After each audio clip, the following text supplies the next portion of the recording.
C'est une goutte qu'on attend depuis près de 100 ans et elle devrait tomber de manière imminente. En Australie, à Brisbane, à l'université du Queensland, a lieu depuis 1927 la plus longue expérience scientifique au monde qui consiste à essayer de voir couler de la poix. La poix, POIX, est une sorte de goudron très dur, généralement extrait de la résine de pin. Et lorsqu'on l'observe, on dirait que c'est un solide, dur comme de la roche et cassant comme du verre. Mais en réalité, elle coule, comme un liquide qui est juste 100 milliards de fois plus visqueux que l'eau, donc elle coule extrêmement lentement. Si vous la mettez dans un entonnoir, il en tombera une goutte tous les 8 à 15 ans. Et par une sorte de malédiction de la science, pour l'instant, personne n'a pu être là pile au moment où la goutte tombait. La goutte de poix pourrait s'appeler la goutte de poisse. Les 3 premières gouttes, Thomas Parnell, le fondateur de l'expérience, les a loupées. Désespéré, il passe la main à son successeur, John Mainstone,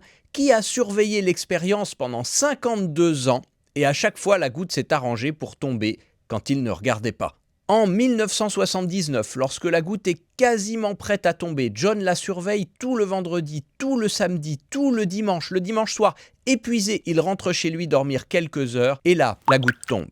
En 1988, la goutte suivante tombe alors qu'il est sorti prendre un café. En l'an 2000, une nouvelle goutte est sur le point de tomber. John installe alors une webcam qui avait été inventée entre-temps pour être sûr de ne pas la louper. Et là, juste au moment où la goutte va tomber, la foudre frappe le bâtiment et fait tomber en panne la caméra. Malheureusement, l'infortuné chercheur décède 8 mois avant la chute de la 9e goutte, qui elle aura été observée par webcam, mais encore une fois sans aucun témoin oculaire direct. Son successeur, Andrew White, attend désormais la 10e goutte qui est prévue pour tomber de manière imminente. Alors, est-ce que quelqu'un va la voir cette fois-ci ou est-ce que la malédiction va continuer? En tout cas, si le cœur vous en dit, vous pouvez vous connecter sur Internet pour l'observer en direct par webcam. Et au-delà de son caractère cocasse, cette expérience nous permet de mieux comprendre les fluides dits viscoélastiques comme la poix, qui sont à mi-chemin entre l'état solide et l'état liquide.